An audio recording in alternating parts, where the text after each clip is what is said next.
See, you guys are in your, at the threshold of the dreams that you want to achieve. Please sit down, it's going to be slightly longer.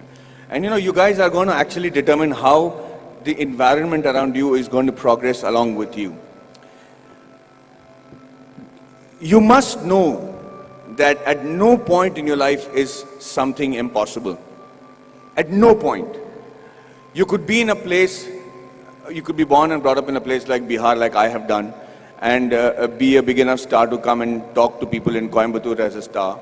Or you could be in the industry like the Tamil and Telugu industry and be known as the most exciting director. Rajamouli suddenly decides that he can make a film which is, if not better, but at par with Hollywood. And he does that staying in India, and he hits the ball right out of the park. He becomes historic in just that one moment.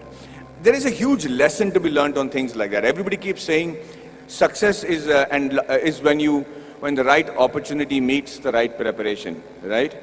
So you can't have the right preparation by being the engineer that you want to be, and you keep looking out for that right opportunity. But what makes the right opportunity and the right preparation come together? When does that synergy happen for you to be prepared for it? Because like they say, if you're prepared but you don't get the opportunity, it's useless. If you have the opportunity, you're not prepared, it's not useless. But they have to meet at a point, right? And that meeting happens because you will it to happen, because you want it so badly to happen. I could be walking down any street, I could be anybody, but why did that one director come and meet me and wanted me to act in that television serial? If you look at every next step in my career, I have never prepared for it. I have never imagined that this could happen. I never imagined that Mani Ratnam will call me. How would Mani Ratnam know about a guy who's doing a television series in Bombay without even seeing one episode of mine? So let's come back to that one point that happens, the synergy that happens between the right opportunity and the right preparation. And that happens when you have what is called situational awareness. So let me tell you a little bit about situational awareness. Situational awareness is when, as in the army, they say you're completely aware of what is happening around you at all times. So, as I was saying, the situational awareness happens when you're completely aware of everything that is going around you at all times. And you should be able to do that.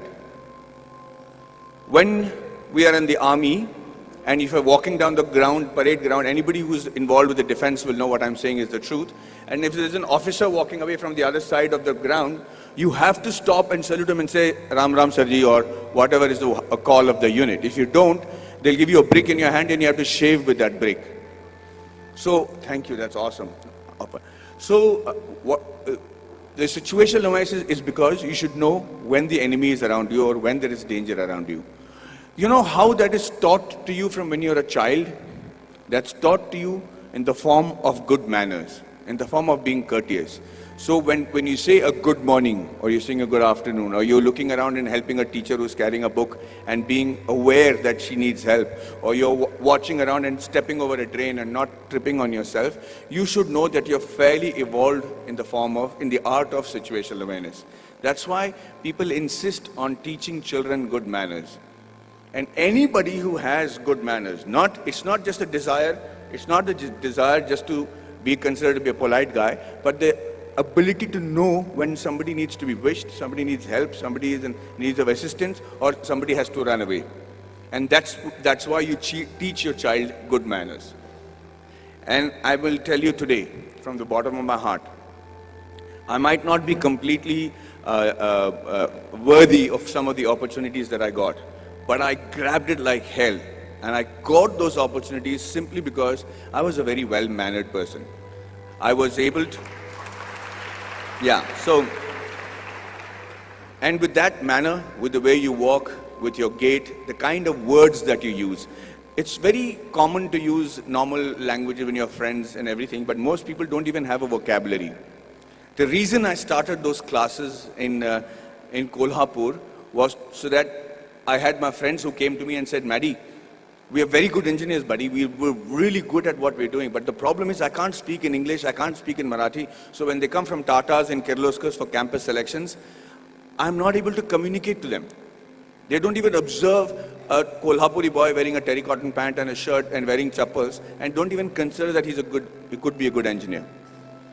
So when I said the fault lies with you guys, he says, you have to break the clutter. Nobody is going to come and say, hey, you know what, maybe you're a good engineer, let me give you a shot. You have to be noticed in that very first instant. And for two reasons. One is that either you should know what is a good profession for you. If you're not able to make an impression, then quickly change it. This is not the be-all and end-all. The engineering or whichever subject that you choose to major in when you're in college does not literally have to be your lifelong profession. But give it a shot. At least know if that is a profession that you really want to pursue and excel in, because that's the only way you'll survive, is if you excel in it. If you excel in it to such an extent that you think, sleep, dream, eat, breathe that particular job. And I do that with acting. And I'm telling you, I do not know what else. I would have been a really bad soldier because I think I'm a really good actor. I'm involved completely, 100% of the time. I'm doing research. If I have free time, I'm going to YouTube and finding out what is a different method of acting. I just do that with a passion. If you're not doing that for your profession, know that you're in a secondary profession. Know that you're doing something which the Lord has not made you to achieve glory in. So you have to give it that shot. Now, what I'm trying to tell you is that Kolhapuri friends of mine who then came to me and I said, okay, let's try and see if we can change that. So at 5 o'clock in the morning, they would come to my room, we'll go to the terrace, and I started teaching them how to present themselves in the interview. Things that I had the good fortune of doing because I had many interviews and many group discussions to attend. And then I started with basic things on how to shake hands, how to look somebody in the eye and speak. How do you introduce yourself? How do you shake hands with a lady as opposed to a man? How do you speak on a phone? What is dining table etiquettes? What's telephone etiquettes? When do you use a shrimp fork or a salad fork or people might think I don't require that. I'm never going to work on those things. I'm doing my father's business. But you never know. That is the preparation that you make to make that quantum leap in your careers. These are basic things. You have to know that. You have to know how to dress correctly. You have to know if you have body odor. You have to know whether you're spitting on people's face and how to stop it when you're speaking. If you don't do these things, ladies and gentlemen, you will be in an average life, doing an average job and living an average life. Having said that, I'm not saying that is wrong. That could be your calling. My father is very happy living that sort of a life because they don't live in extremes. But if you have a passion and if you have a desire to be exceptional, if you have a desire to be seen apart from the crowd, then this is the bare minimum thing you should do. So when these guys went for the interview the next time in Kolhapur, I made it a point to call the Tatas and say, hey, you know what is wrong? Because I am from Jamshedpur, from the Tata Steel town. I knew the officers, I knew the senior gentlemen. I said, sir, you know, these friends of mine are extraordinary engineers. The mere reason why you're not taking them is because they don't know how to present themselves in English. How long is it going to take for you to send somebody who knows Marathi in your panel so that they can actually judge and see if these guys are good enough for Tata Steel? Do you need good people who speak in English or do you need somebody who are good engineers? And he agreed. He actually sent people from Maharashtra, and for the first time in the history of Kolhapur, we had 5 guys getting into Tata Steel and Kirloskars. And I just wanted to say that I'm not taking credit for it. I just felt bad because it is just a small 3-day push that they required to achieve that. So when they were interviewed, they said 4 years of learning engineering one side, and those 3 days with Maddy, we became engineers and successful today because of those 3 days. And what I am teaching you is nothing extraordinary. It is simple stuff. It's the norms. It's the way of the world. So yes, we are all radicals here. I mean, you guys are very awesome students. You're sitting there quietly listening to me. We used to make a ruckus if somebody came to give a speech. But the idea is that you have to connect to the audiences that you're speaking to. Public speaking and group discussion skills can be taught in 15 minutes. I used to challenge my students that I should say, I will hold each and every one of your attention for 15 minutes because I will say such relevant stuff that you will be forced to pay attention to me.